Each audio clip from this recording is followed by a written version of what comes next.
आपकी खातिर मेरा क्रैश कोर्स है हाजिर, सारे क्वेश्चन मैं कर दूं जाहिर। चलिए स्टूडेंट्स, वेलकम, बहुत बहुत स्वागत है इस क्रैश कोर्स के 5वें लेक्चर में। आज मैं जो टॉपिक करने वाला हूं बहुत ही प्यारा टॉपिक है और काफ़ी गेम चेंजर टॉपिक है। गेम चेंजर, कई पेपरों में ये टॉपिक एकदम से बहुत ज़्यादा क्वेश्चनों के साथ आ गया था और आ जाता है क्वेश्चन, मतलब ये टॉपिक थोड़ा बहुत कभी कभी गेम चेंज कर देता है क्योंकि इसमें से न्यूमेरिकल आ जाते हैं। पिछली बार जो जेई का पेपर था, शिफ्ट 2 या 3 का पेपर था, मैंने देखा उसमें 4-5 क्वेश्चन आ गए जिसमें कि 2-3 न्यूमेरिकल थे। तो मैं आज इस क्लास में आप लोगों को करवाने वाला हूँ क्या क्या, कितने तापमान गुणांक, पहली चीज तो प्रतिरोध का तापमान गुणांक हम लोग पढ़ने वाले हैं, temperature coefficient of resistance.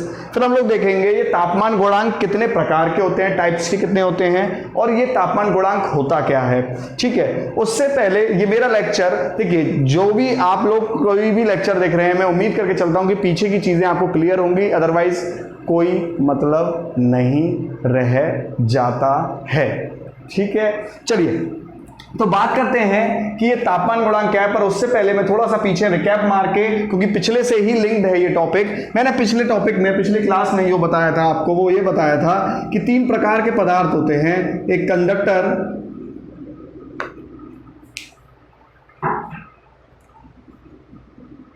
Insulator और सेमीकंडक्टर। अगर हम आखिरी कक्ष के इलेक्ट्रॉन के आधार पर इन्हें बांटें, मैंने आपको यह भी बताया था कि कंडक्टर, चालक जो होते हैं, इनके आखिरी कक्ष में 1, 2 या 3 इलेक्ट्रॉन होते हैं, इंसुलेटर में 5, 6, 7 होते हैं और सेमीकंडक्टर में 4 होते हैं। सेमीकंडक्टर सहसंयोजी बंध बना के रहते हैं, ये दोनों आयनिक बॉन्ड बना के रहते हैं।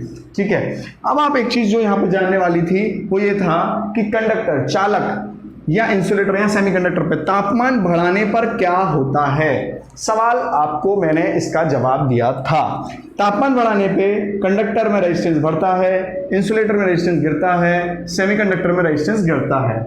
ये बात हम लोगों ने पिछले चैप्टर में कर ली थी। अब आज जो यहाँ पर क्या कर रहे हैं, कैसे ये टॉपिक लिंक होगा देखते हैं। ठीक है, अब देखिए ये R बढ़ेगा, R कम होगा, मतलब एक बात का तो सवाल का जवाब हम लोगों को पता चल गया कि तापमान बढ़ाने पर रेजिस्टेंस बढ़ेगा, पर कितना तापमान बढ़ाने पर कितना रेजिस्टेंस बढ़ेगा। एक सवाल, ये कंसेप्ट हमारे लिए छोड़ जाता है कि कितना, क्या 10 डिग्री बढ़ाने पर रेजिस्टेंस बढ़ेगा, 1 डिग्री बढ़ाने पर रेजिस्टेंस कितना बढ़ेगा क्या। तो देखिए 1 डिग्री सेल्सियस बढ़ाने पर कितना रेजिस्टेंस आपका बढ़ता है या कितना कम होता है, जो इस चीज को बता दे वही होता है तापमान गुणांक। और ये एक फिक्स्ड वैल्यू होती है, कांस्टेंट वैल्यू होती है, नियतांक वैल्यू होती है जो बदलती नहीं है किसी पदार्थ के लिए। मैं ये क्या बात कह गया, इस बात को मैं दोबारा से एक एग्जांपल से रिपीट कर देता हूं। देखिए मैं ये जो बात कहना चाह रहा था वो ये कहना चाह रहा था कि आप इस एग्जाम्पल को देखिए, यहाँ पर तापमान बढ़ रहा है तो रेजिस्टेंस बढ़ रहा है, तापमान बढ़ रहा है तो रेजिस्टेंस कम हो रहा है, तापमान बढ़ रहा है तो रेजिस्टेंस गिर रहा है। ठीक है, 1 डिग्री सेल्सियस बढ़ाने पर कितना प्रतिरोध बढ़ता है या कम होता है, इसे हम प्रदर्शित करते हैं अल्फा से, और इसी अल्फा नियतांक को बोलते हैं टेम्परेचर कोफिशिएंट ऑफ रेजिस्टेंस, या फिर बोलते हैं प्रतिरोध का तापमान गुणांक। मतलब प्रतिरोध का तापमान गुणांक अल्फा से प्रदर्शित होता है। एक बात हम समझ गए, और इसकी यूनिट पेपर में पूछ ली जाती है, पर degree Celsius is the unit, मात्रक, पर डिग्री सेल्सियस इसका मात्रक होता है। ये भी बात मैं क्या कहना चाह रहा हूं, बड़ी आसान शब्दों में मैं ये बता देता हूं। आसान शब्द क्या है वो समझिए। मान लीजिए एग्जाम्पल दे रहा हूं, अल्फा अगर है कॉपर का 0.005 पर डिग्री सेल्सियस, मान लीजिए, मैंने मान लीजिए कहा प्लीज, ठीक है। तो आपसे मैंने ये कहा, हमने लो मान लिया हमने है प्यार नहीं तुमको। ठीक है, चलिए, लो मान लिया हमने कि कॉपर का अल्फा 0.005 पर डिग्री सेल्सियस दिया हुआ है। तो अब जब इससे हमें क्या समझ में आता है, इससे क्या समझ में आता है, इससे हमें यह समझ में आता है कि ये एक तो बात हो गई कॉपर की। कॉपर किस श्रेणी में आया? चालक की श्रेणी में आया। चालक की श्रेणी में आया माने कि चालक की कैटेगरी में आया का मतलब क्या हुआ कि तापमान बढ़ाने पर रेजिस्टेंस बढ़ेगा। इसका मतलब ये हुआ कि जब हम कॉपर में, अगर कॉपर का अल्फा तापमान गुणांक कितना दे रखा है, 0.005 पर डिग्री सेल्सियस दे रखा है, तो इसका मतलब ये हुआ कि कॉपर में 1 डिग्री सेल्सियस अगर आप बढ़ाओगे तो 0.005 ओम की बढ़ोतरी हो जाएगी। क्या हो जाएगी? बढ़ोतरी हो जाएगी। और ये बढ़ोतरी कहीं लिखा नहीं है, ये आपको बुद्धि लगानी है, कॉमन सेंस लगाना है कि कॉपर क्या है? चालक, तो चालक के लिए ये ही होगा। क्लियर है? तो तापमान गुणांक एक अच्छे खासे जेईई के पेपर में पूछा था कि तापमान गुणांक किस से क्या मतलब पता चलता है। 1 डिग्री सेल्सियस बढ़ाने पर तापमान गुणांक प्रतिरोध में अंतर बताता है, या 10 डिग्री सेल्सियस बढ़ाने पे बताता है, या 20 पे। तो अभी एक बात साफ हो गई कि 1 डिग्री सेल्सियस बढ़ाने पे जितना प्रतिरोध में बढ़ोतरी या घटोतरी जो भी होनी है उसको बताता है हमारा तापमान गुणांक। क्लियर है इतना पॉइंट मेरे भाई? बोलो यार, क्लियर है? ठीक है, एक और एग्जाम्पल मैं दे देता हूं। जैसे मान लीजिए, अगर मैंने कहा मान लीजिए मैंने कहा सिलिकॉन का तापमान गुणांक है 0.001 है, मान लीजिए ओम पर डिग्री सेल्सियस। ठीक है, मतलब पर डिग्री सेल्सियस इतना है। इसका मतलब ये हुआ कि पहली चीज तो ये सिलिकॉन की बात कर रहा है, माने ये कैटेगरी कौन सी हुई? सेमीकंडक्टर की। इसका मतलब ये है कि 1 डिग्री सेल्सियस बढ़ने पर जो सिलिकॉन का रेजिस्टेंस है उसमें गिरावट आ जाएगी। कितनी? 0.001 ओम की गिरावट आ जाएगी। 0.001 ओम की गिरावट आ जाएगी। क्लियर है इतनी बात? इससे मतलब क्या पता चलता है? जैसे मान लीजिए आपको दे रखा हो कि पहले कॉपर का रेजिस्टेंस 5 ओम था, मान लीजिए आपको ऐसे दे रखा है कि 5 ओम था, तो इसका मतलब यह हुआ कि 1 डिग्री सेल्सियस बढ़ाया हमने तो ये कितना हो गया? 5.05 ओम हो गया। कैसे? क्योंकि बढ़ के ये 1 डिग्री बढ़ाने पे बढ़ के कितना हो गया? पहले 5 था और फिर 0.05 जोड़ दिया तो ये 5.05 हो गया। तो रेजिस्टेंस में क्या हो गई? बढ़ोतरी हो गई। बस बड़ा ही प्यारा सिंपल सा टॉपिक है कि कितने बढ़ाने पे, कितने घटाने पे, कितना 1 डिग्री सेल्सियस बढ़ाने घटाने पे कितना रेजिस्टेंस में बदलाव होगा। अब बदलाव में आपको ये समझनी पड़ेंगी चीजें, क्या वो इंसुलेटर है, क्या वो सेमीकंडक्टर है, क्या वो कंडक्टर है। इतनी बात तो बड़ी आसान थी, बड़ी सिंपल थी। क्लियर है इतनी चीज? इसी को कहते हैं तापमान गुणांक। मात्रक वगैरह आपसे पेपर में पूछ लेता है, आपसे इतनी कहानी पेपर में नहीं पूछता है, इस बात को याद रखना। ठीक है, कि इसका ये मात्रक पूछता है। और अभी हम लोगों को ये चीज समझ में आ गई कि तापमान गुणांक होता क्या है, हमको समझ में आ गई भाई तापमान गुणांक होता क्या है। अब आप एक चीज समझिए कि अगर मैं बात करूं इसकी कंडक्टर की, अब देखिए यहीं से कुछ बातें और हैं। तापमान बढ़ने पे रेजिस्टेंस बढ़ रहा है, तापमान बढ़ने पे रेजिस्टेंस बढ़ रहा है, ये तो समझ में आ गया। पर ये रिश्ता क्या कहलाता है? ये रिश्ता क्या कहलाता है? ये रिश्ता प्रोपोर्शनल का कहलाता है, याद रखिएगा। मतलब अगर ये तापमान है और ये अगर प्रतिरोध है तो इस तरीके से रेखीय तौर पे, लीनियरली तापमान बढ़ाने पे प्रतिरोध बढ़ता जाएगा, रेखीय तौर पे बढ़ता जाएगा। इसका मतलब यहां से इस ग्राफ से एक चीज बड़ी साफ समझ में आती है कि तापमान हमेशा 0 डिग्री सेल्सियस से बढ़ के ऊपर ही जाएगा, किसी भी चालक का ऊपर जाएगा, नीचे नहीं जाएगा।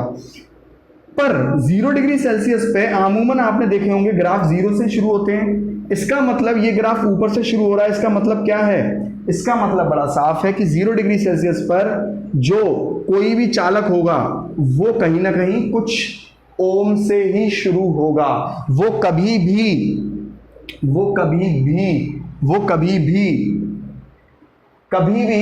0 से शुरू नहीं होगा।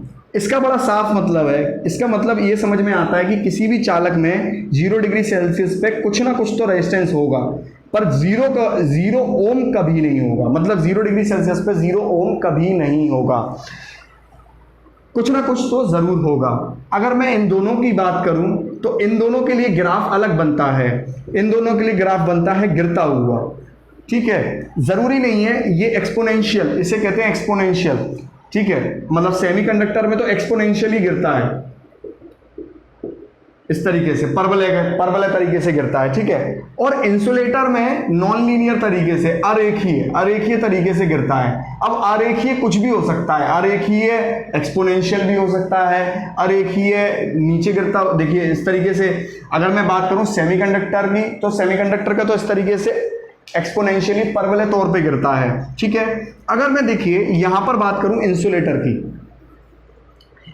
की मैं अगर बात करूं तो इंसुलेटर में किसी भी तरीके से गिर सकता है, ऐसे भी गिर सकता है, ठीक है, ऐसे भी गिर सकता है, किसी भी तरीके से इस तरीके से गिर जाता है इंसुलेटर में, ठीक है। तो आप लोगों को कोर्स में जो डिटेलिंग में है वो ये सब नहीं है, इंसुलेटर और सेमीकंडक्टर का नहीं है, आप लोगों को डिटेलिंग में है वो कंडक्टर का है। क्लियर है इतना पॉइंट? तो कंडक्टर का किस तरीके से जाता है, इस तरीके से। ये भैया यहीं से कहानी शुरू होगी आगे की, तो आप लोग आगे इसी से देखने हुए जाना है, ठीक है। तो 0 डिग्री सेल्सियस है ये, 0 डिग्री सेल्सियस पे भी चालक का रेजिस्टेंस 0 नहीं होता। यार कुछ स्टूडेंट्स मेरे को बोलते हैं सर एसी लगवा लो, पसीना बहुत आता है आपको वीडियो में।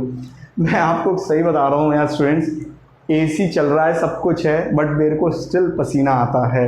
आई डोंट नो वाई, मैं शायद डूब जाता हूँ इतना पढ़ाते बट मेरे को है मेरे साथ ये इशू कि मेरे को एसी में भी पसीना आना शुरू हो जाता है।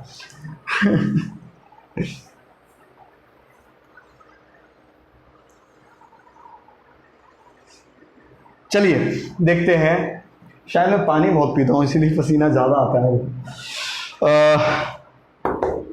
चलिए देखिए, तो देखिए ये जो ग्राफ है ना, ये ग्राफ आपको बहुत ज़्यादा यूज़फुल होने वाला है, क्योंकि आगे कहानी इसी से शुरू होगी, ठीक है। तो उससे पहले मैं आपसे एक बात का जिक्र और कर लेता हूँ कि कितने टाइप के जो हैं वो मैं अभी आपको थोड़ी एक काम कर लेता हूँ, इसको मैं पूरा एंड अप कर लूँ फिर मैं बात करता हूँ। तो देखिए किसी भी चालक में जो ये ग्राफ होता है, कितने भी चालक में जो ये ग्राफ होता है, किसी भी चालक में जो ये ग्राफ होता है इस तरीके से हम लोगों ने बनाया है, ठीक है। ये हमारा तापमान है, टेम्परेचर है T डिग्री सेल्सियस पे, ठीक है, और ये हमारा रेजिस्टेंस है।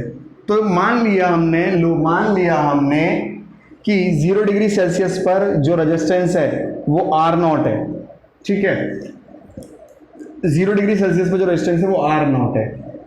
R0 की वैल्यू कुछ भी हो सकती है, 1 ओम, 2 ओम, 3 ओम, 10 ओम, कुछ भी हो सकती है, ठीक है। और मान लेते हैं कोई आगे एक पॉइंट ले लेते हैं T डिग्री सेल्सियस, ठीक है। तो इसका रेजिस्टेंस मान लेते हैं RT। तो T डिग्री सेल्सियस पर मान लो, T डिग्री सेल्सियस कुछ भी हो सकता है भाई, 20 डिग्री, 30 डिग्री, 50 डिग्री, उस पर कुछ भी रेजिस्टेंस हो सकता है, 10 ओम, 20 ओम, कुछ भी हो सकता है, ठीक है। तो उस पर कितना रेजिस्टेंस है RT। तो जो एक संबंध है, ठीक है, एक संबंध है इनमें 0 डिग्री, ये क्या है 0 डिग्री सेल्सियस पर रेजिस्टेंस, और ये क्या है T डिग्री सेल्सियस पर रेजिस्टेंस।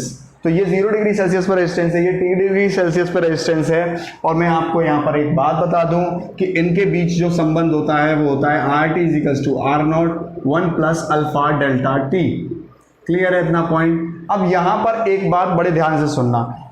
खैर अगर हम लोग फुल कोर्स में होते, क्रैश कोर्स में ना होते तो हम डिटेल में बात करते, ठीक है, कि कैसे आया कैसे नहीं आया। बट यहाँ से अगर अल्फा की वैल्यू मैं निकालूं तो अल्फा की वैल्यू क्या आ जाती है, RT - R0 अपॉन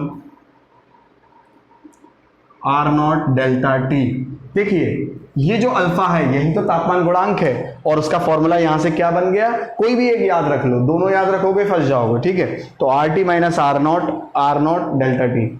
ये डेल्टा T क्या है, डेल्टा T है final temperature minus initial temperature, मतलब फाइनल तापमान माइनस शुरुआत का तापमान, ठीक है।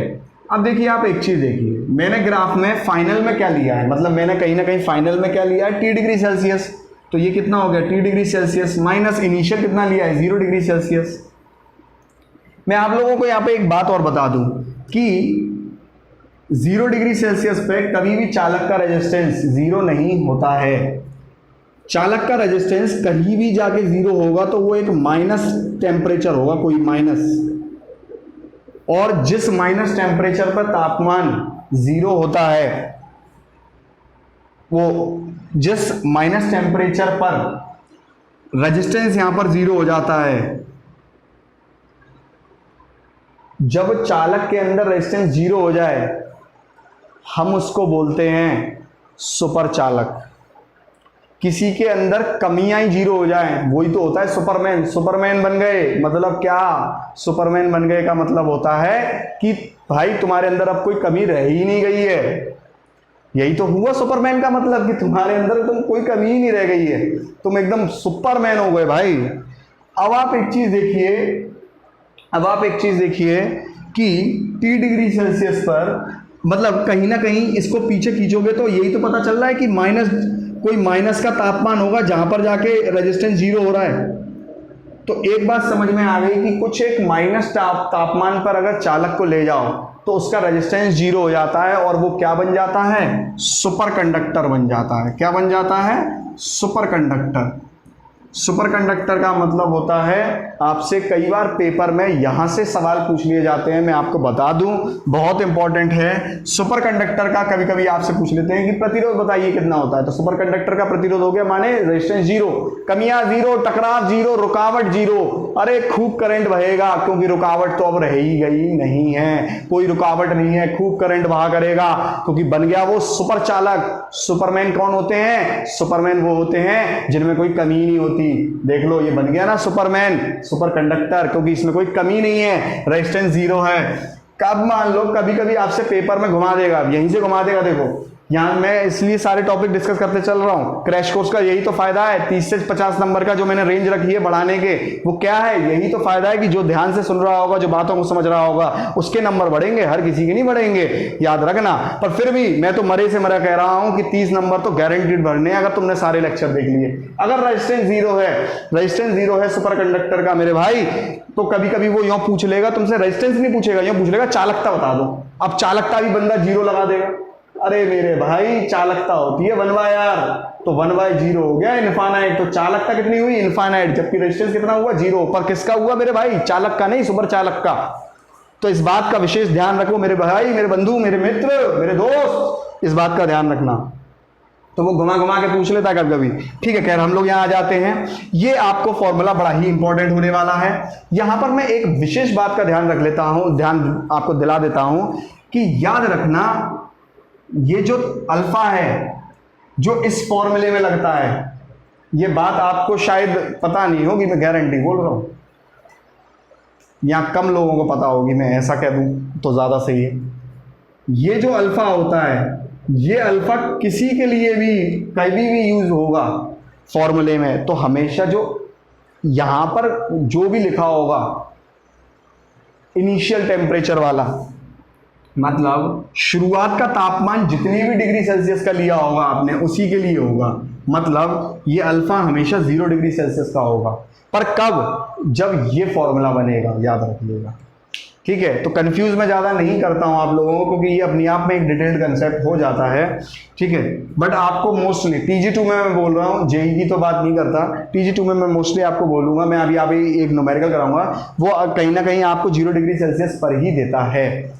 पर अगर वो नहीं देता है तो एक फॉर्मूला और निकल के आता है। मान लीजिए अगर आपको अल्फा नॉट है, ये अल्फा नॉट क्या हुआ है? 0 डिग्री सेल्सियस पर प्रतिरोध का तापमान,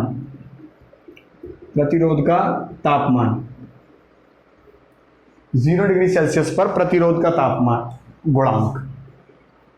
तापमान गुणांक, ठीक है।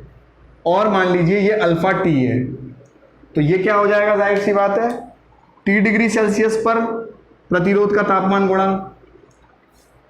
कभी कभी यहां से भी न्यूमेरिकल आ जाते हैं, और वो मैं आपको करवाऊंगा अभी। और वो न्यूमेरिकल क्या होता है? एक तो इस फॉर्मूले को देख लो भैया, गाड़ के देख लो आंखें, यही है वो फॉर्मूला जिस पर न्यूमेरिकल बन जाता है पेपर में अच्छे से। ठीक है, आज जो लेके आया हूँ UPPCL JEE की न्यूमेरिकल लेके आया हूँ मैं आप लोगों के लिए। तो इसके लिए जो फॉर्मूला बनता है वो क्या बनता है? अब देखिए आया कहाँ से, हम लोग ज़्यादा इसकी बात नहीं करेंगे, एक सेकेंड आया। तो हाँ स्टूडेंट्स, हम लोग क्या फॉर्मूला कर रहे थे जिसमें मैं इन दोनों के बीच में रिलेशन, संबंध बताने वाला हूँ आप लोगों को। देखिए कभी आपसे पूछ लें कि T डिग्री सेल्सियस पर अल्फ़ा निकालिए, वैसे मैं क्वेश्चन करवाऊंगा इसका, और उस क्वेश्चन से आप लोग बहुत अच्छे से समझ पाओगे कि मैं कहना क्या चाह रहा हूँ। ठीक है, तो alpha not 1 plus alpha not T, ये फॉर्मूला होता है। क्वेश्चन से हम लोग ज़्यादा अच्छे से समझेंगे। मतलब अगर आपको अल्फ़ा नॉट दे रखा है तो 1 अल्फ़ा नॉट को दे रखा है और अल्फ़ा T पूछ रखा है, तो alpha not upon 1 plus alpha not into T, जो भी T है हम उसको यूज़ कर लेंगे, जो भी तापमान होगा उसको यूज़ कर लेंगे। ये मैं आपको यूज़ करके बताता हूँ। मैं अभी 3 न्यूमेरिकल आप लोगों को करवाऊंगा, बहुत इंपॉर्टेंट न्यूमेरिकल होंगे, और फिर उसके बाद हम लोग देखेंगे क्या कि तापमान गुणांक कितने प्रकार के होते हैं। ठीक है, चलिए तो अब अगला हम करते हैं न्यूमेरिकल।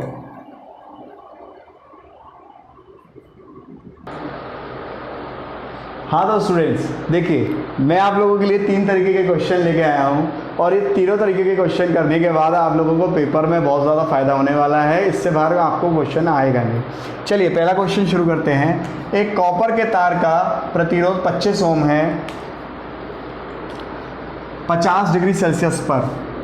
देखिए आप अगर ग्राफ बना लेंगे बहुत बेहतरीन रहेगा। ग्राफ मैंने आप लोगों को बताया था कि 0 डिग्री। देखिए पहली चीज़ तो आपको चालक का ही पूछेंगे। चालक का ही तापमान गुणांक आपके कोर्स में रहता है, चाहे आप AE तक चले जाइए। ठीक है, क्योंकि हमें इंसुलेटर और सेमीकंडक्टर के रेजिस्टेंस से ज़्यादा लेना देना रहता नहीं है। तो तापमान ये रहा, रेजिस्टेंस ये रहा। तो ये क्या कह रहा है, 50 डिग्री सेल्सियस पर 25 ओम है। तो मान लेते हैं कहीं यहाँ पर 50 डिग्री सेल्सियस रहा होगा, मान लेते हैं। तो उसके यहाँ पर हिसाब से यहाँ कितना है, 25 डिग्री सेल्सियस। ठीक है, अब आप एक चीज़ देखिए, सवाल को देखिए, तो 120 डिग्री सेल्सियस पर प्रतिरोध क्या होगा। मतलब यहाँ पर कहीं ना कहीं वो 120 डिग्री सेल्सियस कुछ होगा यहाँ पर, और वो यहाँ पर इस पर रेजिस्टेंस पूछ रहा है, मतलब RT पूछ रहा है। देखिए अब आपको कैसे यहाँ पर एक चीज़ समझ में आनी चाहिए। देखिए अल्फ़ा है, अल्फ़ा यहाँ पर दे रखा है पेपर में, खुद ही दे रखा है उसने। कॉपर का तापमान गुणांक कितना है, कॉपर का तापमान गुणांक 0.05 ओम पर डिग्री सेल्सियस है। अब आप देखिए, जो चीज़ पहले दी गई है वो इनिशियल हो गई, पहले की हो गई, और जो चीज़ बाद में दी है वो फाइनल टेम्परेचर हो गया। तो यहाँ पर ये हुआ हमारा इनिशियल टेम्परेचर, मतलब पहले का। भाई उसने ये कहा ना कि 50 डिग्री सेल्सियस पर 25 है, अब 120 कर दिया तो बताओ कितना होगा। तो पहले की बात उसने 50 डिग्री सेल्सियस पे करी, बाद की बात उसने 120 डिग्री सेल्सियस पे करी, और ये हुआ फाइनल टेम्परेचर। ऐसे पता चलता है। तो अब आप खुद सोचो यहाँ पे डेल्टा T क्या हो जाएगा। आंख बंद करके कोई भी गली का बच्चा बता देगा भाई ये बात। तो 120 माइनस 50 कितना हो गया, 70 डिग्री सेल्सियस। ठीक है, 70 डिग्री सेल्सियस हो गया। अब आप एक चीज समझिए, फॉर्मूला क्या था अपने को क्या निकालना है, फाइनल टेम्परेचर मतलब हमें निकालना है RT। अब फॉर्मूला क्या था, RT is equals to R0 1 plus alpha naught delta T। अब आप कहोगे, देखो मैंने जान के ये क्वेश्चन चुना, आप कहोगे कि सर ये 0 डिग्री सेल्सियस पर है, ये भी 0 डिग्री सेल्सियस पर है। कोई बात नहीं बेटा, टेंशन नहीं लेनी है। पहले हम लोग 0 पर शुरुआत ले रहे थे, अब शुरुआत 50 से ले रहे हैं, तो उसकी कोई टेंशन नहीं लेना। तो यहाँ पर ये क्या हो जाएगा, और ये हमारा फाइनल हो गया। तो फॉर्मूले में ऐसे थोड़ा सा बदलाव हो जाता है। तो ये फाइनल टेम्परेचर हो गया हमारा, और ये हमारा इनिशियल टेम्परेचर हो गया। तो ऐसे करके हमारा, और याद रखो मैंने एक चीज़ क्या बताई थी कि ये जो हमारा दिया होगा ये हमेशा इनिशियल तापमान पे दिया होगा। ठीक है, तो बड़ा ही सिंपल है। यहाँ पर आप क्या लगा देंगे, यहाँ आप लगा देंगे, ये हो गया आपका 50 इनिशियल। देखो इनिशियल टेम्परेचर पर प्रतिरोध कितना है, 25 ओम। 1 प्लस अल्फा इनिशियल, अल्फा कितना दिया है, कॉपर का तापमान गुणांक कितना है 0.005। देखिए 0 लगाने में ना गलती ना करना बस, इंटू 70। तो ये हुआ आपका, यहाँ से आप देखिए इसको मल्टीप्लाई मत करने लग जाना, नहीं तो बहुत टाइम लग जाएगा। आप यहाँ पर इसको इस तरीके से खोल लीजिए, 3 जीरो यहाँ पर आएंगे, 1 0 से 1 0 कटेगा, तो कितना हो जाएगा 7 5 35, 100 प्लस 35 आपका 135/100। ठीक है, अब आप देखिए यहाँ पर एक बात को समझिए, इसको जब आप कैलकुलेट करेंगे तो ये बैठेगा आपका लगभग ये लगभग बैठेगा 23.75 ओम बैठेगा, ठीक है। अब आप देखिए, मैंने वही चीज कहा, मैं एक बार फिर से इस चीज को समझा देता हूं। किसी भी फॉर्मूले में R T is equal to R naught 1 plus alpha naught delta T. पहले हम लोगों ने ग्राफ में 0 डिग्री सेल्सियस पर पहले हमने इनिशियल ये लिया था और फाइनल कितना लिया था, t डिग्री सेल्सियस लिया था, ठीक है। ये था 0 डिग्री सेल्सियस पे, ये था t डिग्री सेल्सियस पे रेजिस्टेंस।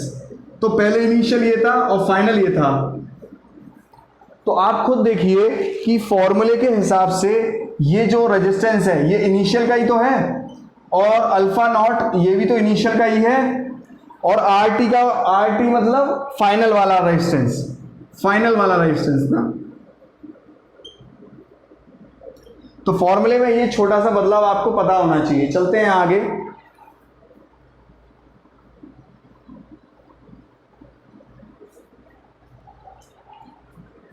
क्वेश्चन देखिए, एक तार का प्रतिरोध 50 ओम पर 50 डिग्री सेल्सियस पर, मतलब यहां पर ग्राफ बना लीजिए। देखिए चालक का ग्राफ तो ऐसा ही बनता है। अब देखिए 50 डिग्री सेल्सियस पर 5 ओम है, यहां पर कहीं 50 डिग्री सेल्सियस होगा, ये 5 ओम है, ठीक है। 100 डिग्री सेल्सियस पर 6 ओम है, ठीक है साहब, 6 ओम है। अब वो क्या पूछ रहा है, 10 डिग्री सेल्सियस पर तार का प्रतिरोध क्या होगा।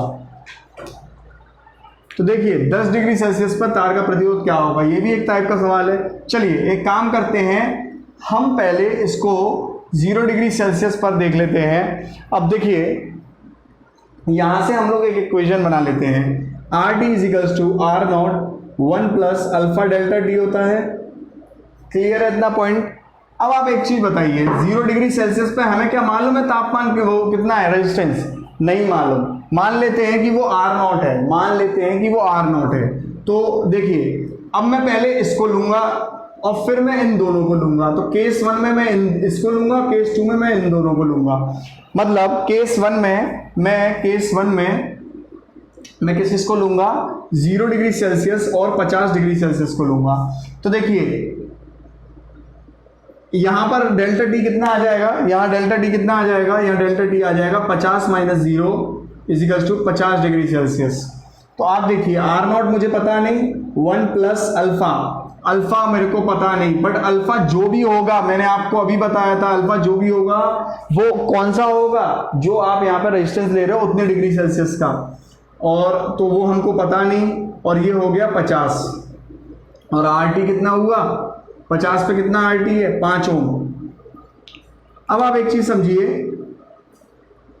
ये एक हो गया, दूसरा क्या हुआ, मैंने दूसरा केस ले लिया, ये तो केस हो गया 1, केस 2 मैंने ले लिया, किस किस के बीच, 0 degree Celsius and 100 degree Celsius के बीच। क्लियर है। तो अब आप देखिए यहां पर क्या हो जाएगा, R T is equals to R naught 1 plus alpha naught delta T. अब देखिए मैंने आपको फिर से बोल रहा हूं कि अल्फा नॉट आर नॉट के हिसाब से ही होगा, हमको नहीं मालूम आर नॉट क्या है, नहीं मालूम, 1 प्लस अल्फा नॉट भी नहीं मालूम, और डेल्टा टी यहां कितना होगा, 100 माइनस 0 0 होगा। अब देखिए याद रखिए, हमको आर टी तो मालूम है, जब हम 0 को ले रहे हैं, इसको भूल जाइएगा, मैं बता रहा हूं आपको। तो 0 और 100 में से किसको यहां पर लेंगे आप, 6 ओम को, क्योंकि अब आप 100 डिग्री सेल्सियस फाइनल ले रहे हो, तो 100 डिग्री सेल्सियस को फाइनल ले रहे हो तो 6 ओम लोगे। चलो साहब 6 ओम लोग ले लिए, ये सेकंड इक्वेशन बन गई, ये फर्स्ट इक्वेशन बन गई, ठीक है। फर्स्ट इक्वेशन ये है, सेकंड ये है।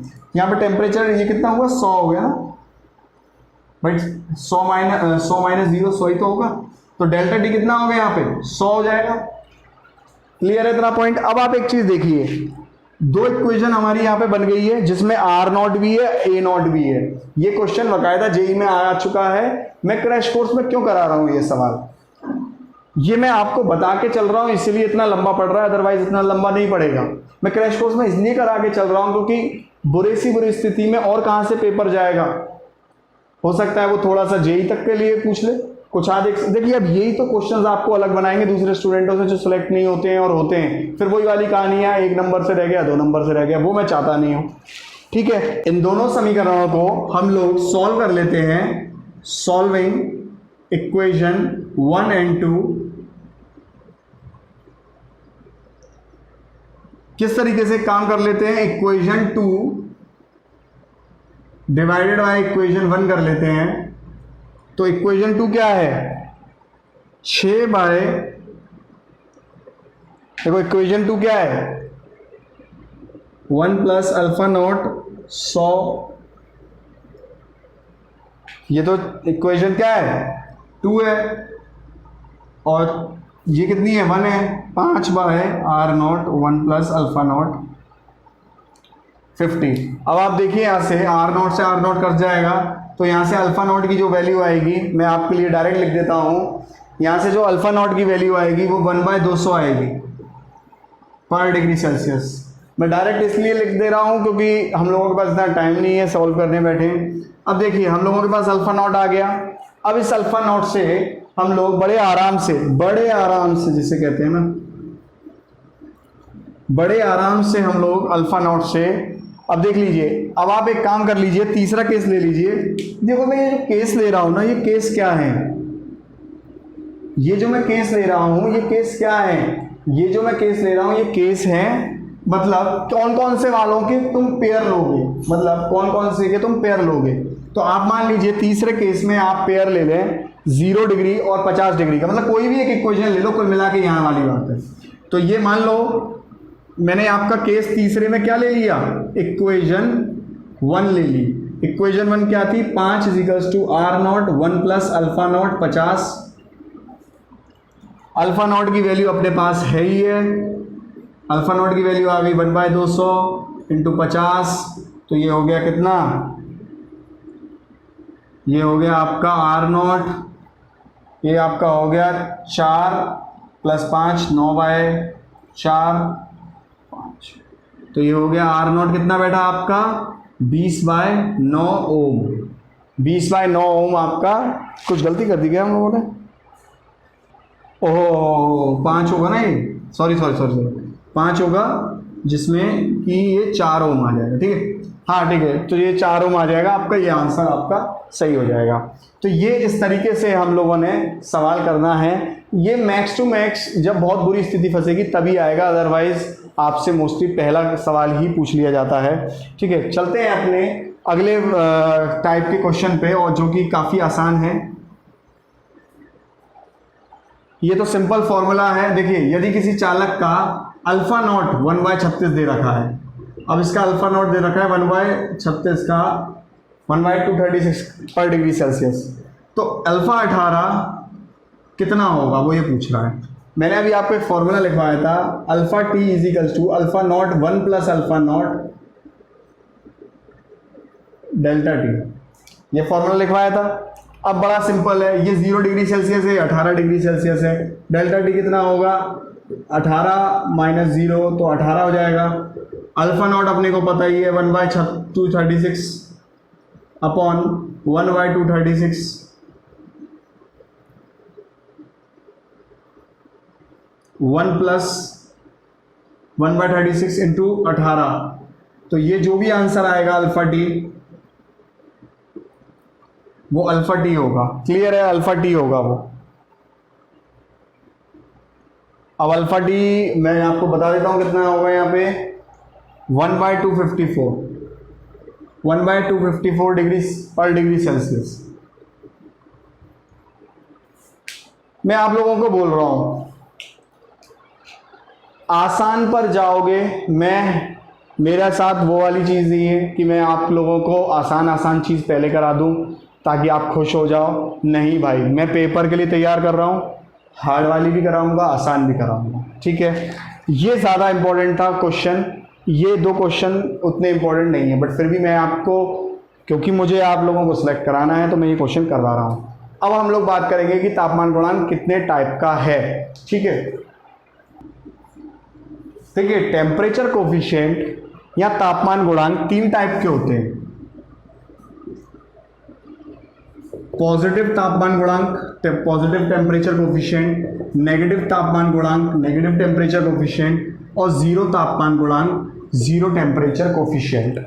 आपसे पेपर में क्या सवाल पूछा जाता है? देखिए, पॉजिटिव टेम्परेचर कोफिशिएंट में उन कंडक्टरों को, उन पदार्थों को रखा जाता है, मेरी बात बड़े ध्यान से सुनना, पॉजिटिव टेम्परेचर कोफिशिएंट में उन पदार्थों को रखा जाता है जिनका तापमान बढ़ाने पे प्रतिरोध बढ़ता है, जिनका तापमान बढ़ाने पे प्रतिरोध बढ़ता है, ऐसे पदार्थ इसके अंदर आते हैं, इस श्रेणी के अंदर आते हैं, पॉजिटिव टेम्परेचर कोफिशिएंट या पॉजिटिव तापमान गुणांक की श्रेणी में आते हैं। Example, conductor.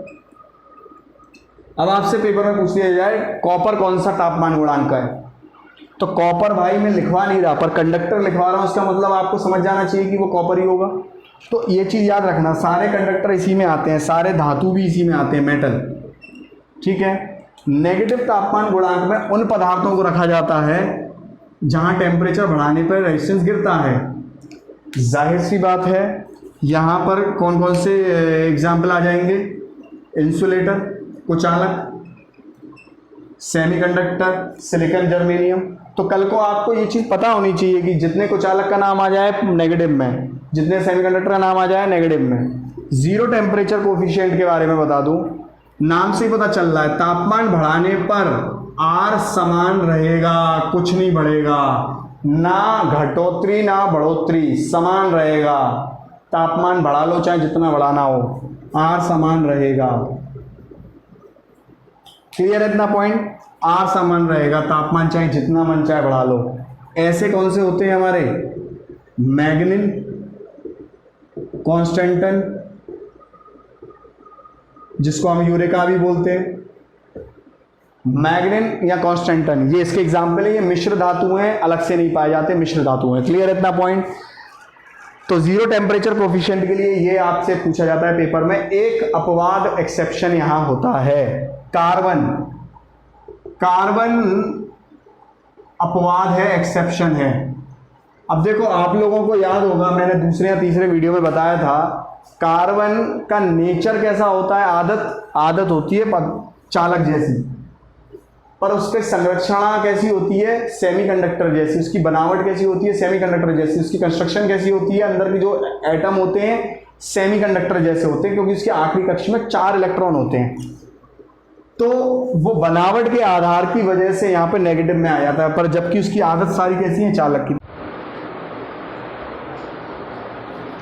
हाँ, मैं थोड़ा सा रिपीट कर देता हूँ एक बार, वो एक्चुअली कुछ टेक्निकल प्रॉब्लम आ गई थी और मैं बोलता चला गया, मुझे लगा रिकॉर्ड हो रहा है। खैर, देखिए, नेगेटिव तापमान गुणांक अपवाद है। कार्बन जो है अपवाद होता है जिसमें नेगेटिव तापमान गुणांक में ये आता है। मैंने आप लोगों को पहले एक तीसरे या चौथे लेक्चर में बताया था कि कार्बन की बनावट पॉजिटिव टेम्परेचर कोफिशिएंट जैसी होती है, सॉरी, बनावट इसकी सेमीकंडक्टर जैसी होती है, क्योंकि इसके भी आखिरी कक्ष में 2,4, आखिरी कक्ष में 4 इलेक्ट्रॉन होते हैं, तो इसकी बनावट सेमीकंडक्टर जैसी होती है, पर इसकी आदत कैसी होती है? चालक जैसी होती है। तो अपने बनावट की वजह से ये कार्बन बेचारा यहाँ आता है, कहाँ? नेगेटिव टेम्परेचर कोफिशिएंट में। इस चीज़ का ध्यान रखना। पर इसकी आदत कैसी होती है? कंडक्टर जैसी। पर अगर वो तापमान गुणांक पूछेगा, आपने क्या लगाना है? कार्बन लगाना है। एक और बात इंपॉर्टेंट, कि इसीलिए हम इस कार्बन को किस में यूज़ करते हैं? इसीलिए हम इस कार्बन को यूज़ करते हैं कार्बन ब्रश में। जो डीसी मशीन का कार्बन ब्रश हम यूज़ करते हैं, वो उसमें क्यों यूज़ करते हैं इस कार्बन को? क्योंकि वहाँ डीसी मशीन में जब वो ब्रश है ना गर्म होता है, तो तापमान बढ़ने पर रेजिस्टेंस कम होता जाता है। Zero temperature coefficient, zero temperature नाम से ही पता चल रहा है, जीरो टेम्परेचर कोफिशिएंट वाले पदार्थ वो पदार्थ होते हैं जहां तापमान बढ़ाने पे प्रतिरोध में कोई फर्क नहीं पड़ेगा। अरे कोई फर्क नहीं पड़ता। देखो यहाँ क्या हो रहा था, यहाँ कौन से आ रहे थे? जब तापमान बढ़ाने पर रेजिस्टेंस बढ़े, टेम्परेचर बढ़ाने पर रेजिस्टेंस कम हो। टेम्परेचर बढ़ाने पर रेजिस्टेंस पर कोई फर्क नहीं पड़ेगा। अगर कोई रेजिस्टेंस 5 ओम का है तो वो 5 ही ओम रहेगा, तापमान बढ़ाने पे 5.1 ओम नहीं होगा, नहीं होगा, नहीं होगा। क्लियर है इतनी बात? तो ऐसे पदार्थ कौन से होते हैं? मैग्निन, कॉन्स्टेंटन या यूरेका। कॉन्स्टेंटन को यूरेका भी बोल देते हैं, जीरो तापमान गुणांक का जो मटेरियल होता है, पदार्थ होता है, वो तो मैंने बता ही दिया। उस पदार्थ से बनते हैं स्टैंडर्ड रजिस्टर। जो बाहर आप प्रतिरोध खरीदते हैं मार्केट में जो मिलते हैं, वो किसके बने होने चाहिए, किसके बने होने चाहिए? देखो बने हैं या नहीं है वो हमें नहीं मालूम, पर क्यों नहीं मालूम? क्योंकि कोई मिलावट भी कर दे कोई कंपनी, हमें क्या मतलब है। पर बनने किसके चाहिए? Standard register. पेपर में पूछते हैं कि स्टैंडर्ड रजिस्टर मार्केट में जो मिलते हैं वो किस पदार्थ के बने होने चाहिए? जीरो टेम्परेचर कोफिशिएंट पदार्थ के, या कह लो मैग्नीन या कह लो कॉन्स्टेंटाइन। क्लियर है? क्योंकि हम नहीं चाहते कि हम जब मार्केट से कोई रेजिस्टेंस लेके आ रहे हैं, मान लो हम 5 ओम लेके आ रहे हैं, तो हम ये चाहते हैं कि वो 5 ही ओम रहे। हम ये नहीं चाहेंगे कि वो 5.1 ओम हो जाए। अरे अगर हम चाह रहे होते 5.1 ओम हो जाए वो, तो हम 5.1 ही ना खरीद लाते। कोई ऐसा थोड़ी है, अंतर होता है रेटों में बहुत ज़्यादा। तो ये बात आपने ध्यान रखनी है। कैसा लगा आपको लेक्चर बताइएगा, शेयर सब्सक्राइब जरूर करिएगा। मैंने एक इंटरव्यू शूट किया है जिसमें मेरे जो स्टूडेंट है रेलवे वाला सिलेक्टेड, उसने बताया कि उसके ज़िंदगी में फेलियर जब हुआ था तो उसने कैसे डील किया है। आप एक बार देखिएगा उस इंटरव्यू को। सेकेंडली, कंप्यूटर का कोर्स लॉन्च कर रहे हैं हम लोग जुलाई के फर्स्ट वीक में, आप एक बार वो भी देखिएगा। उसके बारे में मैंने बताया, कंप्यूटर के कोर्स के बारे में जो फैकल्टी पढ़ाएगी उन्होंने सिलेबस भी बताया है, तो आप जाके देखिएगा प्लेलिस्ट में आपके आप लोग। Thank you and have a nice day. मिलते हैं अगले लेक्चर में।